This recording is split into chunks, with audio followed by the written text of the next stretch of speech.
Charleston, South Carolina. The storm was relentless, clawing at my old house like it wanted in. Wind shrieked through the live oaks, and rain came in sideways, pelting the windows so hard I thought the glass might give. Nights like this always left me uneasy. Too many shadows. Too much quiet between the gusts. I sat curled in my armchair, nursing a mug of chamomile tea that had long since gone lukewarm.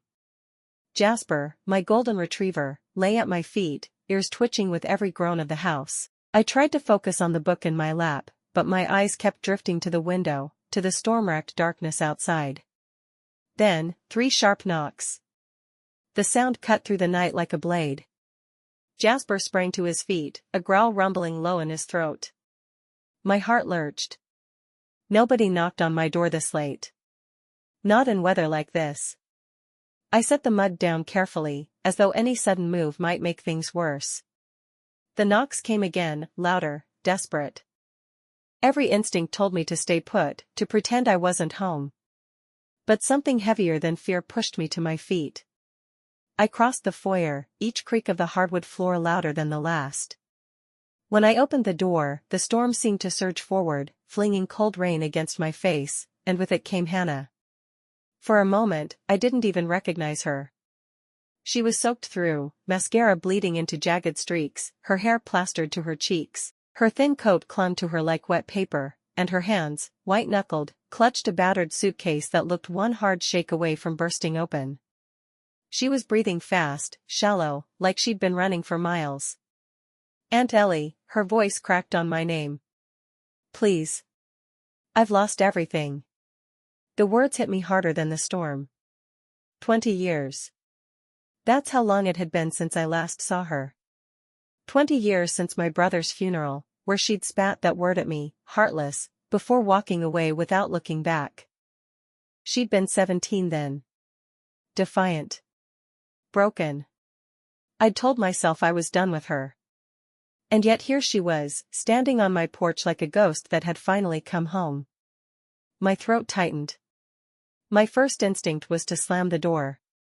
To protect the life I'd built from whatever chaos had driven her here. But then I saw it in her eyes, raw, unfiltered terror. This wasn't a social visit. She wasn't here to reconcile. She was here because she had nowhere else to go. My fingers dug into the edge of the doorframe. Anger and compassion waged a quiet war inside me. I stepped aside. "Come in." As she crossed the threshold, dripping water onto the hardwood, I felt a strange, electric certainty settle over me. The storm wasn't just outside anymore. It had followed her in. It was unsettling how quickly Hannah adapted to my life, as if she'd been rehearsing for it. Within a week, she'd rearranged the kitchen so things made more sense, changed the route we took to the grocery store, and insisted on handling my appointments. "Breakfast is ready," she'd chirp each morning, her voice pitched just a little too bright, like she was auditioning for a part she desperately wanted to keep. She slid a plate of scrambled eggs in front of me, the kind I used to make for her when she was a little girl. She'd even folded the napkin neatly, a tiny square of order against the quiet chaos of the house. I wanted to tell her she didn't need to try so hard. But part of me didn't mind being cared for. My arthritis had been brutal lately, some mornings I couldn't even button my own blouse, so I let her drive me to appointments, help with my medication, even brush Jasper when I couldn't manage. "You shouldn't overdo it," I said once, feeling guilty as I watched her on her knees, running a brush through Jasper's fur. She looked up at me, her eyes glistening. "I just want to make up for lost time." The words lodged somewhere deep in my chest. I told myself it was good, too good, to have family again. The house felt warmer with her laughter in it, even if it was the kind of laughter that never quite reached her eyes. At night, I'd hear her pacing upstairs, the floorboards groaning as she wore a path into the guest room carpet. Sometimes I'd catch her staring out the window, her phone clutched in her hand, screen dark, like she was waiting for a call that would never come. "You okay, honey?" I asked one night, catching her off guard in the kitchen. She jumped, her hand tightening around her phone. "Fine. Just couldn't sleep." But her smile didn't match her words. The longer she stayed, the more I noticed the small things. The way she always kept her suitcase half-zipped at the foot of her bed, as if she might need to leave in a hurry. The way she avoided certain questions about where she'd been and how she'd ended up on my porch that night. I wanted to believe she was simply trying to rebuild. That she meant it when she said she wanted to make up for lost time. But something about the way she hovered, always listening, always anticipating my needs before I voiced them, it felt less like love and more like a quiet, unspoken penance. And then there was the night I came downstairs for water at 2 a.m. and found her sitting in the dark at the kitchen table, staring at nothing, her fingers twitching against the wood. She didn't hear me at first. "Hannah?" She blinked, like I'd pulled her from somewhere far away. "Couldn't sleep," she said again. But I couldn't shake the feeling that sleep wasn't the only thing she'd lost. But then came the first lie. It was a little after 11, the house silent except for the low hum of the old refrigerator and the faint tick of the grandfather clock in the hall. I had been dozing on the couch, half watching some forgettable late-night news segment, when I noticed the faintest sound, a drawer sliding shut. Too soft for Jasper to bark, but sharp enough to pull me fully awake. My office. I padded down the hallway, barefoot, heart picking up speed with every step. The door was ajar, a slice of light spilling across the floor. I hadn't left it that way. When I pushed it open, there she was. Hannah. Her back to me, shoulders hunched, rifling through my filing cabinet like she belonged there. "Hannah?" My voice came out sharper than I intended. She froze. Slowly, almost theatrically, she turned. Her face shifted in an instant, guilt morphing into surprise, then into something almost innocent. She clutched a manila folder to her chest like it was nothing more than a grocery list. "Oh," she said, forcing a breathless laugh. "You scared me. I was just looking for stamps." "Stamps? At 11 o'clock at night? In my private files?" I stared at her, my gut twisting. There was a tremor in her voice, yes, but her eyes, those betrayed her. Wide and glassy, but not from fear. Calculating. Measuring me. I stepped into the room, folding my arms. "Stamps?" She nodded, still smiling, like we were sharing some absurd joke.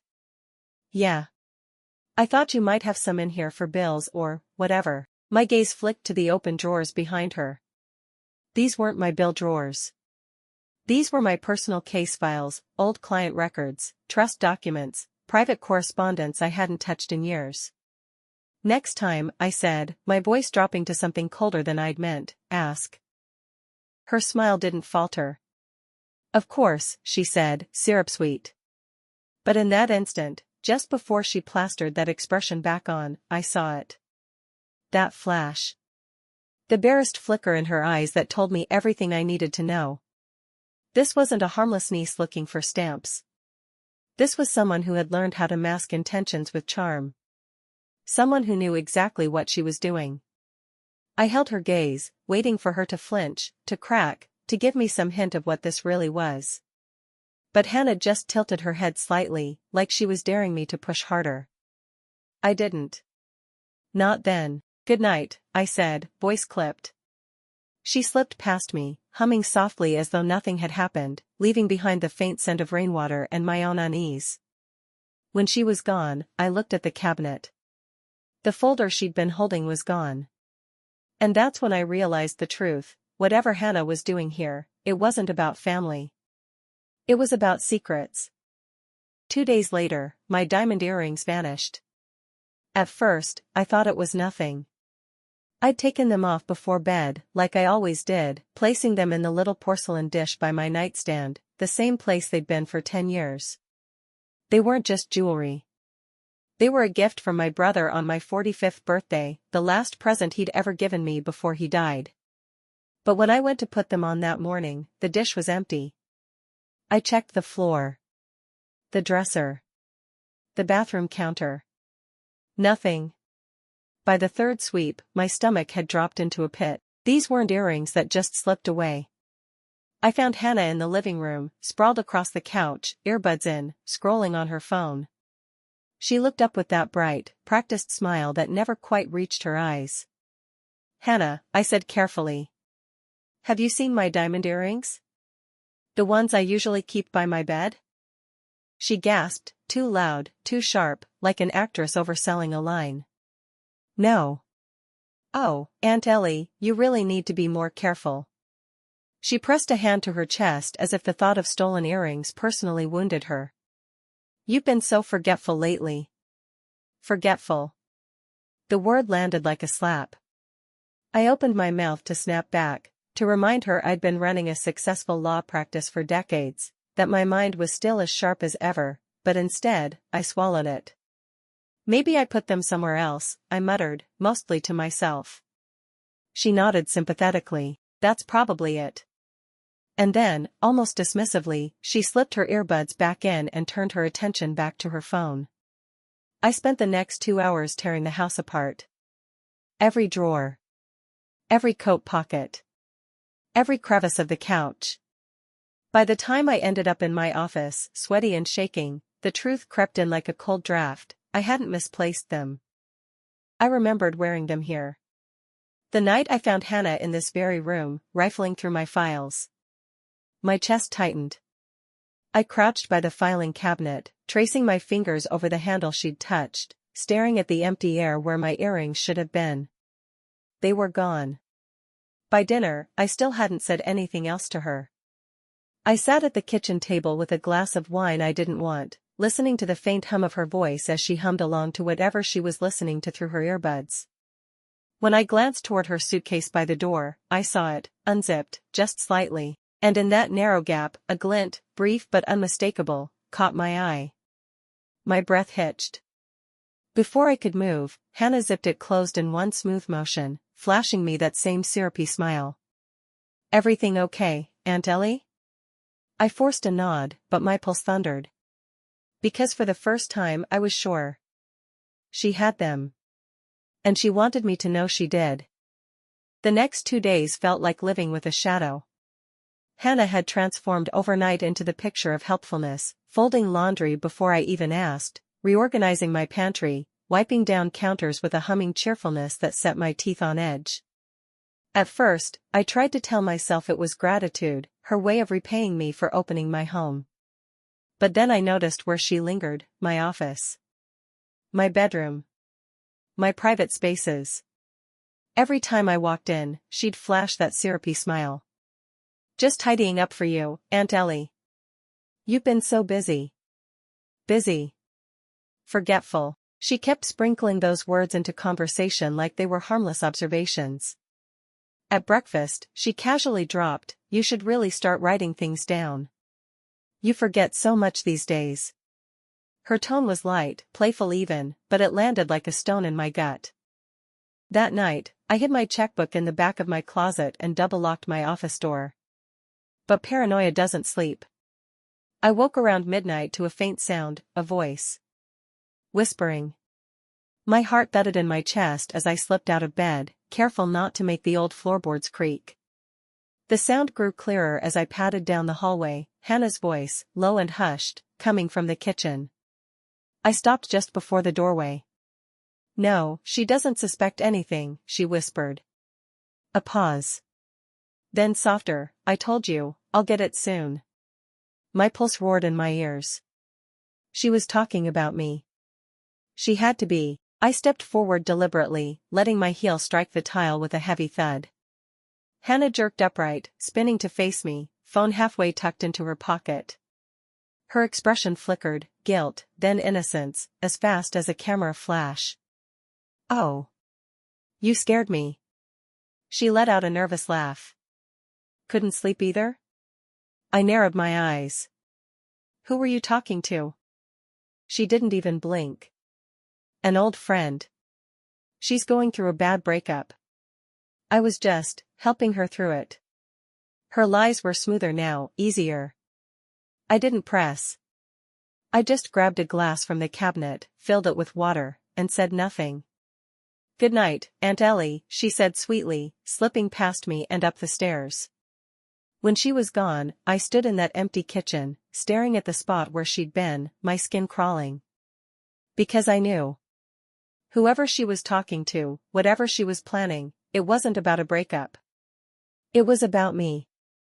The envelope arrived on a Tuesday, innocuous, white, the kind of mail you barely glance at before tossing on the counter.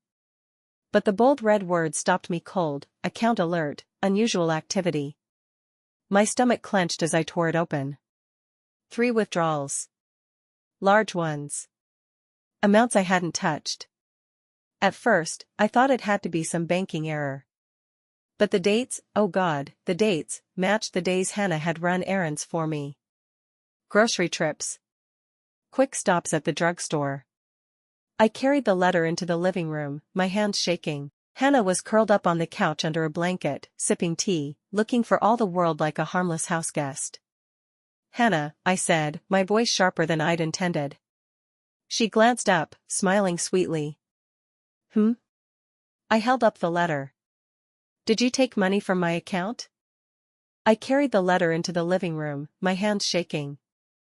Hannah was curled up on the couch under a blanket, sipping tea, looking for all the world like a harmless houseguest. "Hannah," I said, my voice sharper than I'd intended. She glanced up, smiling sweetly. I held up the letter. "Did you take money from my account?" Her smile faltered. Then came the gasp, that big, performative gasp I'd come to recognize. "Aunt Ellie." Her eyes shimmered, and she clutched her chest like I'd struck her. "How could you even think that? You're all I have. Why would I ever steal from you?" My grip tightened on the paper. "Because someone did," I snapped. 3 large withdrawals. On days you borrowed my car. On days you... Stop. Her voice broke. Tears spilled over. "I can't believe this. I can't believe you'd accuse me. After everything I've been through. After I lost my home, my job, my family." Her voice cracked into a sob so raw it felt rehearsed. She buried her face in her hands. And I froze. The room tilted. My heart hammered. Part of me wanted to scream, to demand the truth, but another part, the part she'd been steadily eroding, hesitated. Had I misread the bank notice? Could it have been me? Had I forgotten something? My voice softened despite myself. "I didn't mean to. You think I'm some thief," she whispered through her tears. "That I came here to take advantage of you. Do you have any idea how much that hurts?" The guilt slammed into me, hard and hot, and then everything went sideways. My tongue felt thick. My arm, dead weight. The letter slipped from my hand as the floor rushed up to meet me. When I woke, the hospital room was quiet, my body heavy. The stroke was mild, the doctor said. Stress and age. He added, matter of fact. We'll start therapy soon. You'll need to rest. Minimal stress. Minimal stress. I wanted to laugh but my throat wouldn't obey. And then, her voice. "Hannah." It slithered through the fog, sharp and urgent. I couldn't turn my head toward her, couldn't even blink properly, but I knew it instantly. My sister. My caretaker. My betrayer. "She's signing everything over tomorrow," she whispered, low but fierce. A pause. Another voice, male, unfamiliar. "You're sure she understands what she's signing?" "Of course," Hannah snapped. "She's in no condition to fight me. Once it's done, I can finally breathe." I wanted to scream. To shout. To tell them I understood every word. But my body betrayed me. My mouth opened and only a garbled moan emerged, pathetic and weak.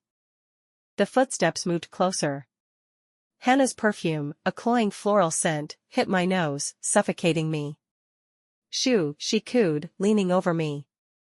Her hand, cold, smooth, deliberate, brushed my forehead. "It's okay. Just rest." I tried to jerk away, to flinch, to do anything, but I was trapped in my own useless flesh. My heart pounded wildly, the only rebellion my body could muster. Her hand lingered a moment longer before retreating. "Don't worry about anything," she said sweetly. Too sweetly. "I'll take care of everything." The beeping of the heart monitor quickened, betraying me. She laughed lightly, as if she found it amusing. See? Even your heart agrees. This is for the best. The door clicked softly as they left, their voices fading into the hallway. And I lay there, silent, heavy, screaming in my head, while the walls closed in and the machines beeped on, steady and indifferent. Tomorrow, everything would be hers. And I couldn't stop it. Back home, Hannah introduced me to a man in an ill-fitting suit. "Mr. Carver," she said, her voice as syrupy as ever. "A specialist attorney. He's going to help us simplify your estate." Simplify. Such a harmless word. Like rest, like lucky. Carver was in his 50s, balding at the temples, his tie knotted poorly as if he'd learned professionalism from a television show. His smile was all teeth and no warmth, and the way his pale eyes swept over me made my stomach tighten. He wasn't here to help. He was here to collect. "Pleasure to meet you, ma'am," he said, too loudly, as though my inability to speak meant I was deaf as well. He sat at the dining table, spreading out papers like a magician performing a trick. They whispered against the polished wood, pages upon pages of incomprehensible words and numbers. I tried to follow them with my eyes, but the letters blurred together, swimming in my still recovering brain. Carver guided my trembling hand to the first document. His grip was firm, almost too firm, as if he were coaxing a child. "Just a few signatures here," he said, his tone falsely bright. "Routine things. Will make things so much easier for everyone." My instincts roared. This isn't simplification. This is theft dressed in legalese. Hannah hovered behind him like a shadow, her arms crossed loosely, lips curved in a mockery of reassurance. She didn't even try to hide the way she watched my every movement, waiting for compliance. I tried to pull my hand back. It twitched weakly, my one small rebellion, but Carver tightened his hold. Now, he said, voice dropping into something firmer. "We want to make this as painless as possible." Painless. As if this were mercy. The pen was pressed between my fingers. It felt alien, heavy, a weapon I couldn't wield. Carver angled the document toward me, his other hand guiding the pen to the line. "There we go," he coaxed. "Right here." My breath came faster. The heart monitor in the hospital had betrayed me, now my own ragged breaths would betray me too. They'd know I understood. I wanted to scream. To shout. To beg. But all that escaped was a guttural sound, pathetic and soft. Carver didn't even flinch. He just kept that awful grin. "Almost done," he said. A bead of sweat rolled down my temple. My mind clawed for options. There had to be a way out, a way to stop this. My phone, where was it? Could I reach it? Could I drag my arm to the floor? Could anyone see me? "See?" Hannah said, her tone bright and false. "You're doing so well." Her hand brushed my shoulder, a mockery of comfort, and in that instant, I felt it, a spark of pure, cold rage. I couldn't speak. I couldn't run. But I could remember. Every word. Every face. Every signature forced from me. And if I couldn't stop them now, I would find a way. At dinner, I forced my tongue, still thick, still stubborn, to form the words, "What's in the will, Hannah?" The sentence scraped out of me like broken glass, each syllable clumsy, halting, but it landed. For a moment, she froze, just a flicker. But Hannah recovered quickly, her face rearranging itself into that saccharine mask she wore so well. "Oh, Aunt Ellie," she said, drawing out the words with syrup-sweet affection. "You're confused again." Confused. Another dagger. She leaned forward, elbows resting lightly on the table, chin tilted at that practiced angle of concern. "Remember? We already talked about this. We went over everything." No, we hadn't. I would have remembered. But the way she said it, soft, deliberate, made me question myself for a heartbeat.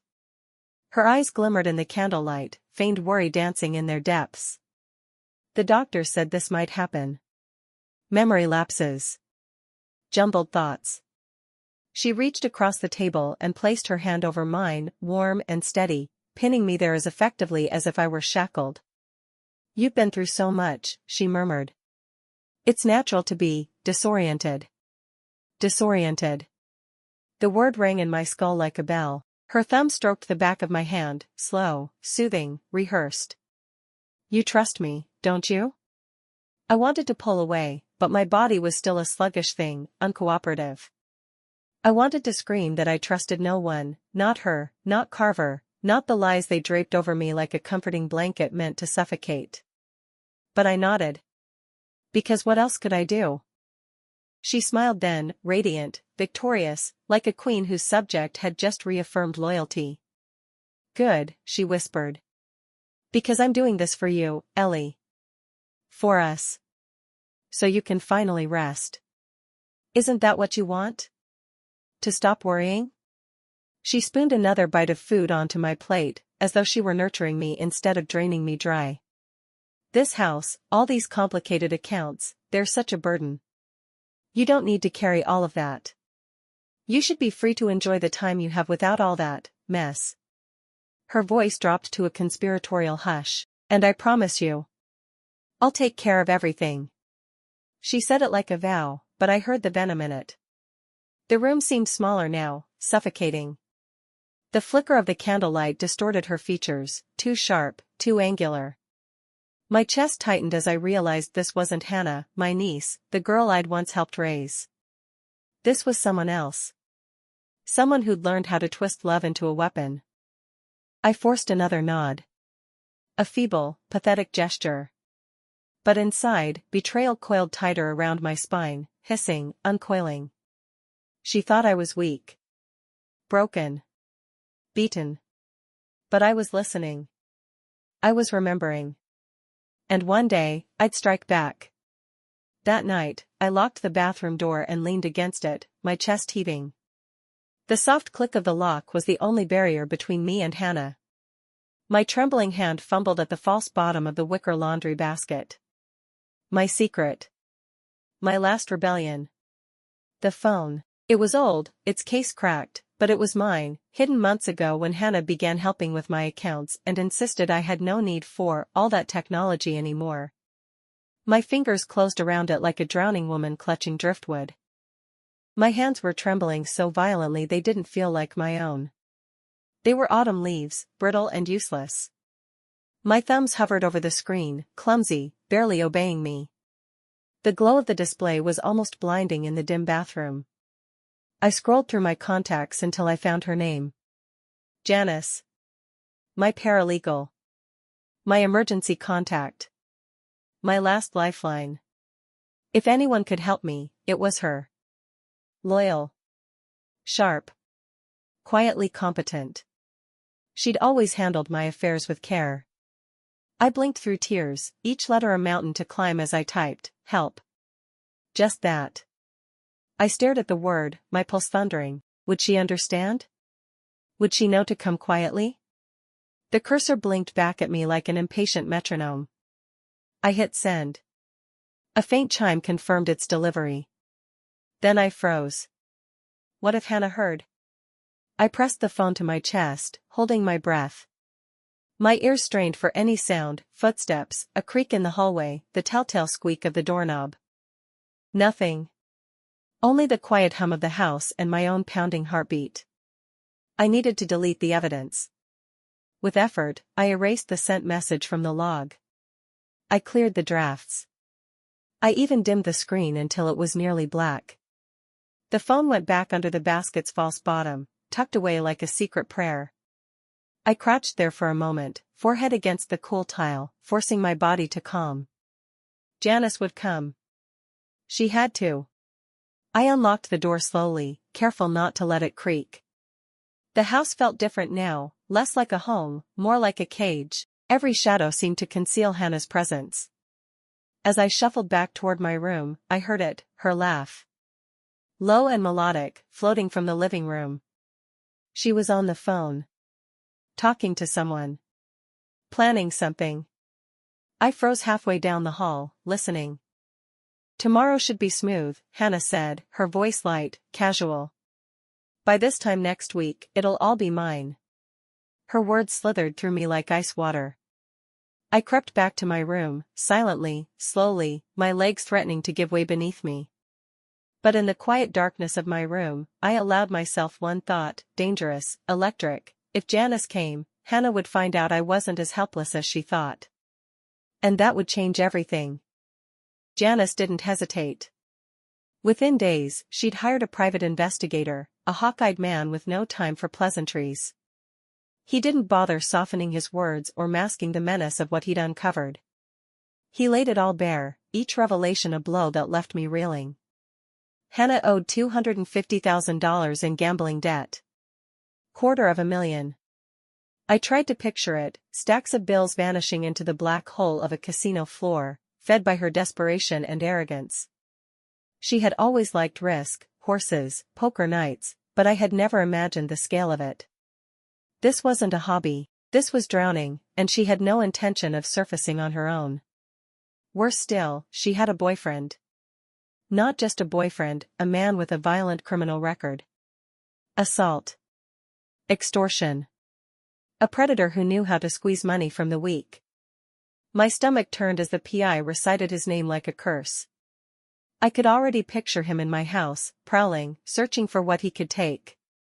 And then came the final blow, Mr. Carver? Disbarred. Twice. Posing as an attorney, the investigator said, voice flat. Preys on the elderly.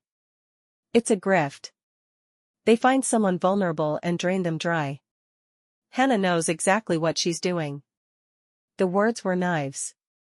My heart hammered so hard I could hear the rush of blood in my ears. This wasn't just a betrayal. This was a conspiracy. They weren't just planning to steal my estate. They were planning to erase me. My hands trembled in my lap as Janice read my face.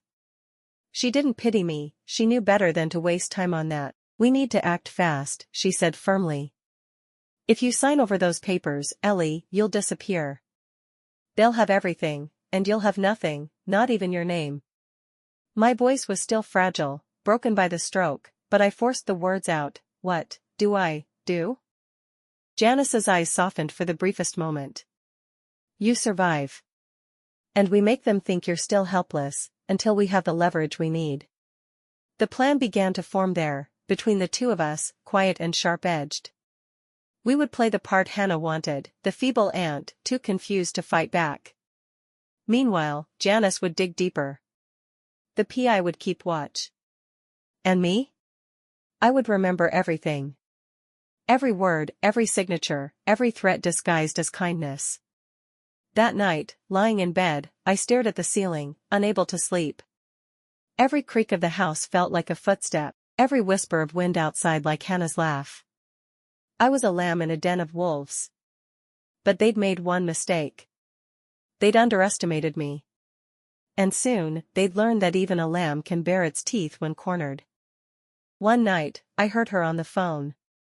At first, it was only a murmur, a faint hum of words through the thin walls of the old house. I almost dismissed it, ready to close my eyes and try for the sleep that rarely came anymore. But then I heard my name. No, she doesn't suspect a thing, Hannah whispered. Every nerve in my body went rigid. I strained, tilting my head toward the door. The hallway beyond was bathed in darkness, but her voice slithered through it, low and conspiratorial. After she signs, the house is ours. Then we're gone. Gone. The word was a blade in my gut. My pulse pounded in my ear so loudly I thought she'd hear it. I held my breath, frozen in place, listening as the floorboards creaked softly under her pacing. She's practically dead weight, Hannah continued. Her voice, stripped of its sugary veneer, was sharp and cold. Carver's handling the rest. He promised we'll be set up before the week's out. A pause. Then a laugh, soft, dismissive, cruel. They'll never find out. By the time anyone comes looking, we'll be long gone. My throat tightened, panic clawing at me. They weren't just robbing me. They were discarding me, like a piece of old furniture, left behind to rot. I wanted to scream, to hurl something, to make her see that I wasn't deaf, that I wasn't gone.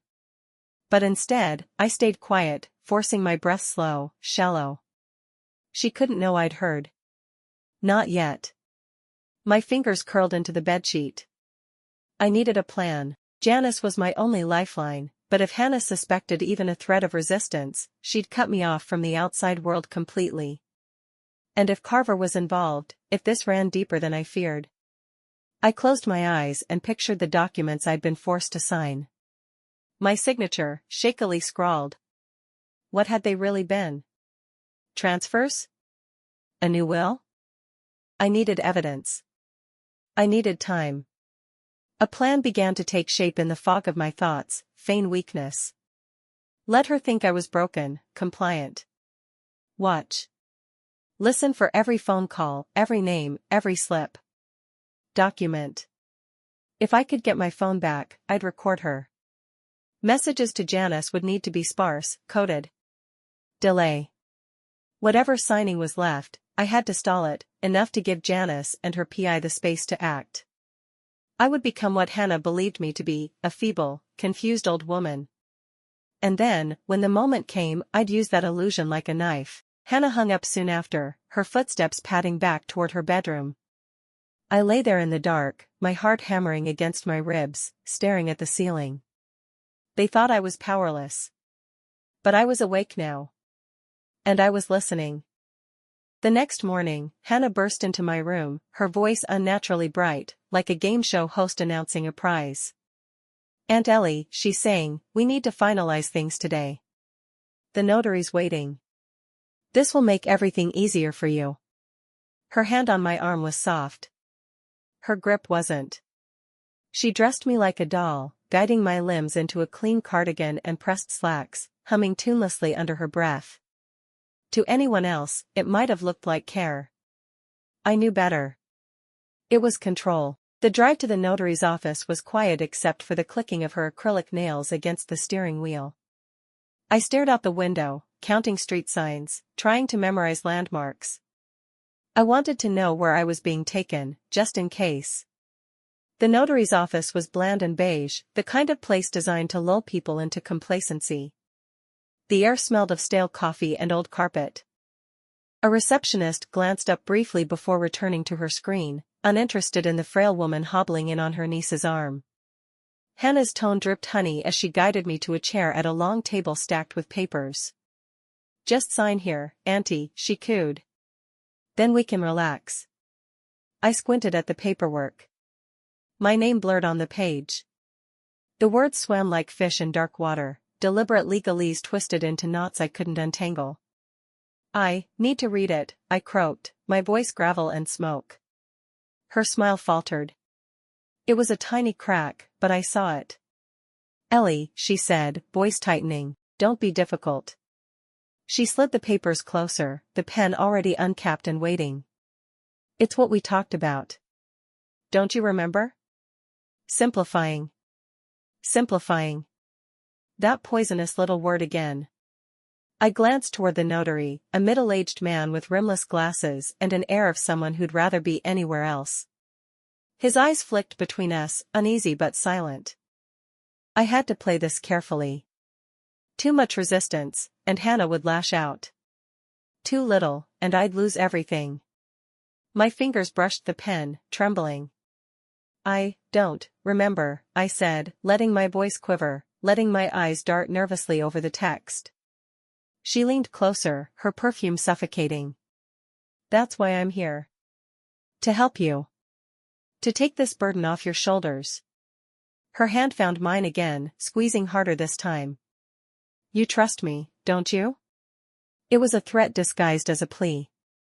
I nodded slowly, pretending to submit, even as my mind worked furiously. Janice had told me to stall, to buy time. My lips trembled into something resembling a frail smile. Then, read it, to me, I whispered. The pause was everything. Her eyes flickered, just for a second, calculating, furious. And I knew I had her off balance. Then came the voice I'd been praying for, don't sign anything, Mrs. Brooks. Janice. Her voice cut through the stagnant air of the notary's office like a blade, sharp and commanding. She didn't walk, she strode, a force of nature in a tailored navy suit, heels clicking like gunshots against the linoleum. Behind her came the hawk-eyed private investigator, his presence filling the room like a shadow, and 2 federal agents whose badges flashed like mirrors catching sunlight. Hannah's face drained to alabaster. "What the hell is this?" she shrieked, her sugary facade melting away into something feral. "This," Janice said, cool as ice, "is the end of your little scheme."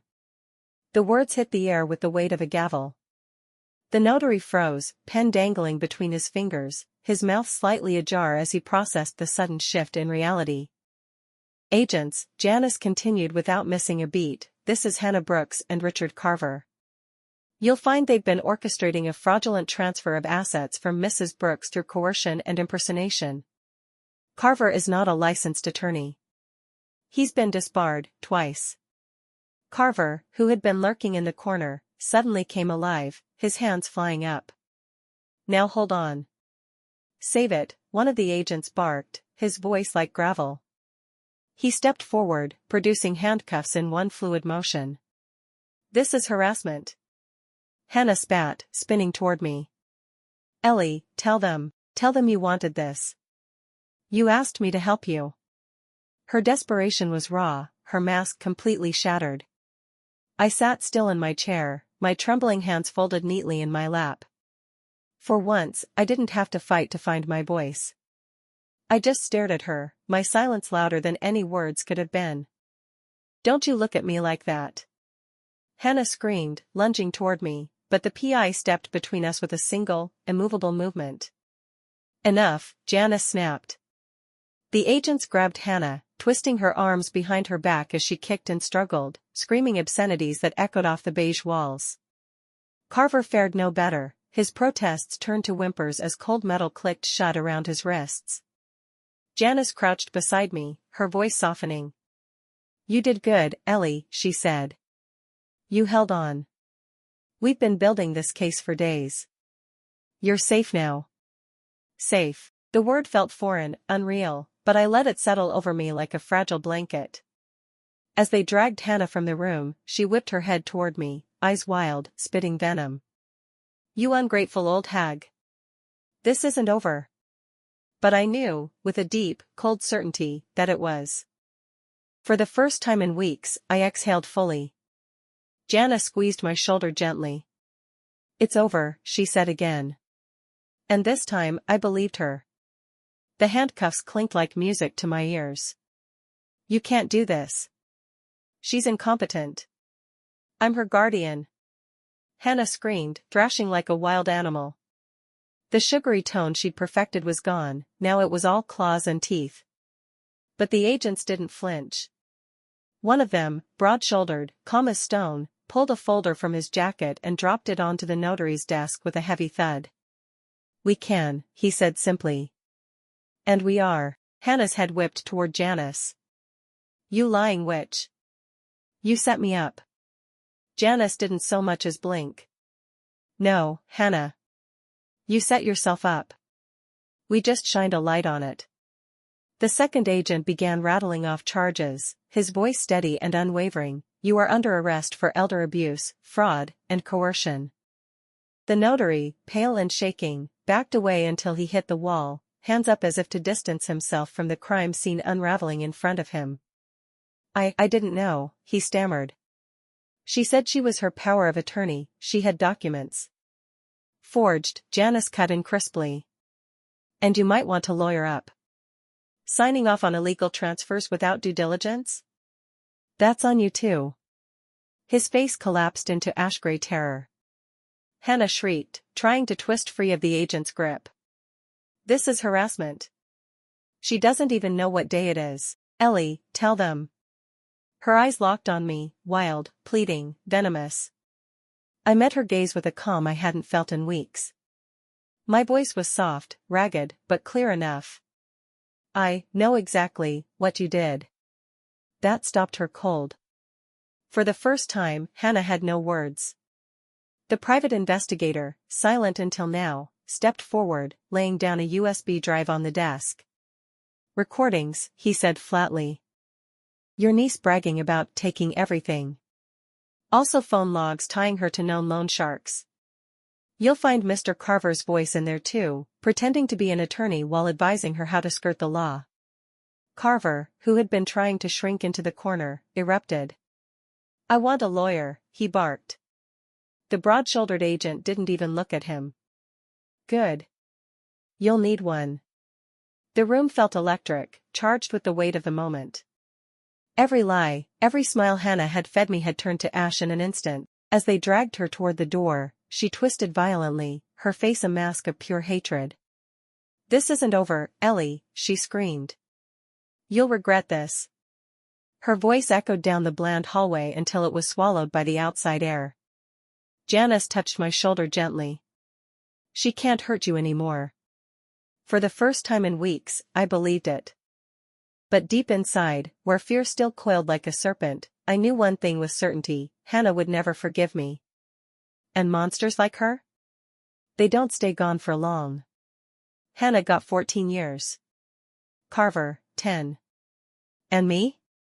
I walked into my new office, sunlight spilling over polished wood. The plaque on the door read, "The Brooks Legal Defense Fund." Another intake just came in, Janice said, handing me a file. An 82-year-old man. His son forged his will. I smiled, a fire rekindled in my chest. Because predators don't always wear ski masks. Sometimes they hug you at family dinners and call you sweetheart. But if there's one thing they should have known about Eleanor Brooks, it's this: you don't con a woman who spent her life fighting in courtrooms. I had stared that kind of predator in the eye and survived. Now I would make sure others did too. I looked up at Janice, who had become more than my paralegal, my ally, my anchor, my co-conspirator in the fight ahead. Schedule the intake, I said. My voice didn't tremble anymore. She nodded, a knowing grin tugging at her lips. Already on it. As she left, I let myself take in the view from my office window. The city stretched out before me, messy, loud, full of wolves. But I wasn't afraid of them anymore. Hannah had tried to erase me.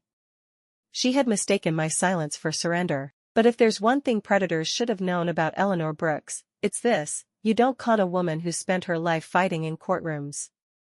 And now? I was ready for war.